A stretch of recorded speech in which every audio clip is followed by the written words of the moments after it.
இப்போ நம்ம வந்து மாங்காய் தொக்கு பார்க்க போகிறோங்க. அதுக்கு தேவையான பொருள் மாங்காய். இது வந்து கல்லாமணி மாங்காங்க. இது மாதிரி ஒரு 2 மாங்காய் எடுத்து இந்த மாதிரி நல்லா நம்ம கேரட் சீவிற அந்த கட்டையில் வச்சு தோல் சீவிட்டு இது மாதிரி சீவி எடுத்துக்குங்க. அப்புறம் வந்து பார்த்திங்கன்னா வெந்தயம் வந்து 1 டீஸ்பூன், கடுகு வந்து 1 டீஸ்பூன், காய்ந்த மிளகாய் 4லேருந்து 5 மிளகாய் எடுத்துங்க. வெல்லம் இது வந்து அந்த எரிக்காமல் இருக்கிறதுக்காக சும்மா ஒரு துண்டு எடுத்துங்க. உப்பு தேவையான அளவு, மிளகாத்தூள் 5 டீஸ்பூன் எடுத்துங்க. எண்ணெய் தேவையான நல்லெண்ணெய் இருந்தால் நல்லாயிருக்கும், 1 குழிக்கரண்டி எடுத்துங்க.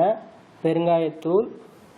இதில் முக்கியமாக நம்ம வந்து இந்த வெந்தயத்தையும் கடுகையும் வானிலையில் வறுத்து அதை வந்து நம்ம இது மாதிரி பொடி பண்ணி எடுத்து வச்சுருக்கோங்க. அந்த மாதிரி எடுத்து நீங்கள் டப்பாவில் போட்டு வச்சுங்க.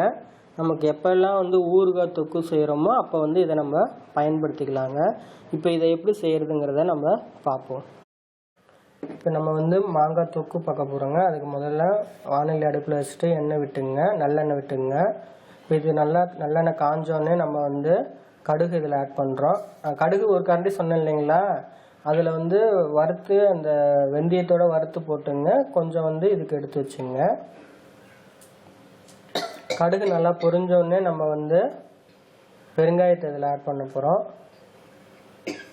நல்லெண்ணெய் யூஸ் பண்ணால் இந்த மாதிரி பொங்கி வருங்க கொஞ்சம்.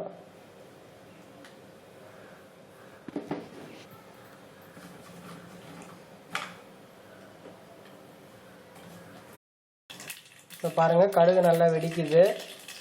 இப்போ நம்ம வந்து பெருங்காயத்தை இதில் வந்து நம்ம ஆட் பண்ணிக்கிறோம். வரமிளகாய். இப்போ நம்ம இந்த சீவி வச்சுருக்க மாங்காவை போட போகிறோங்க.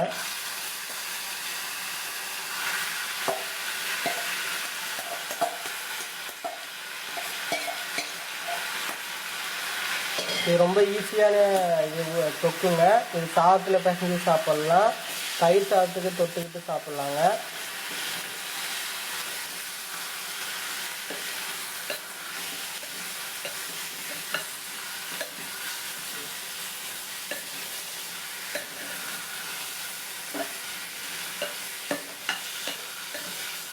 இப்போ இதுக்கு நம்ம உப்பு ஆட் பண்ணிக்கிறோம்.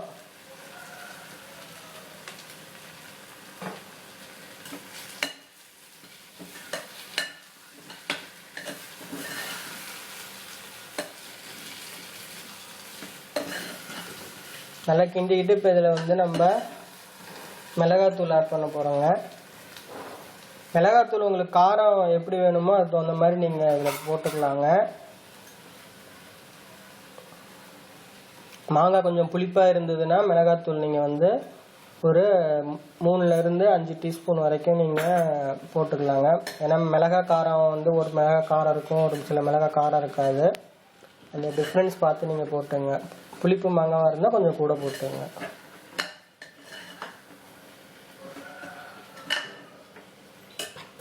இதில் வந்து இந்த பச்சை வாடை, மிளகாத்தூள் மாங்காவோட பச்சை வாடை போகிற வரைக்கும் இதை நல்லா வணக்கணுங்க.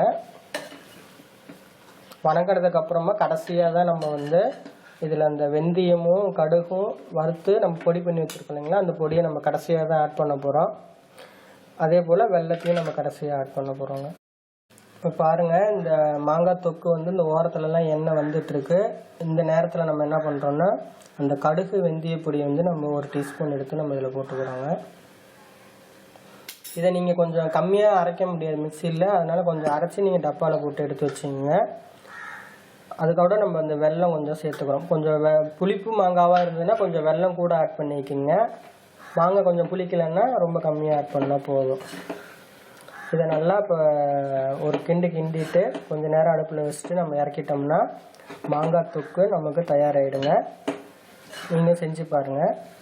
இது வந்து தயிர் சாதத்துக்கு நம்ம பிசைஞ்சு சாப்பிட்லாங்க. ரொம்ப நல்லா அருமையாக இருக்கும். சப்பாத்திக்கும் ரொம்ப டேஸ்ட்டாக இருக்குங்க. இது சுவையான மாங்காய் தொக்கு தயாராகிடுச்சுங்க. உங்களுக்கு தொக்கு செய்யறதுக்குன்னு எண்ணெய் நிறைய வேணும்னாலும் நீங்கள் ஒரு ரொம்ப நாள் நம்ம வச்சுக்கணும்னு நினச்சிங்கன்னா இன்னும் கொஞ்சம் நிறையா எண்ணெய் விட்டு செஞ்சு வச்சுக்கோங்க. உங்களுக்கு அது ரொம்ப நாள் நல்லாவே இருக்குங்க. நீங்கள் ஃப்ரிட்ஜில் வச்சு எடுத்து வச்சு சாப்பிட்டுக்கலாங்க. இல்லை நாங்கள் உடனே செய்கிறதுக்கு தானே எண்ணெய் நீங்கள் கம்மியாக விட்டு செஞ்சுக்கோங்க. இது உங்களுக்கு இது வந்து ரொம்ப எளிமையாக செஞ்சு நீங்கள் வச்சுக்கலாம். வேணுங்கிறப்ப சட்னி இல்லை அப்படின்னா இந்த தொக்கை எடுத்து போட்டு நம்ம சாப்பிட்லாங்க. குழந்தைங்க இருந்தாங்கன்னா மட்டும் கொஞ்சம் காரத்தை கம்மியாக எடுத்து வச்சுக்கோங்க. இப்போ நமக்கு மாங்காய் தொக்கு தயாருங்க.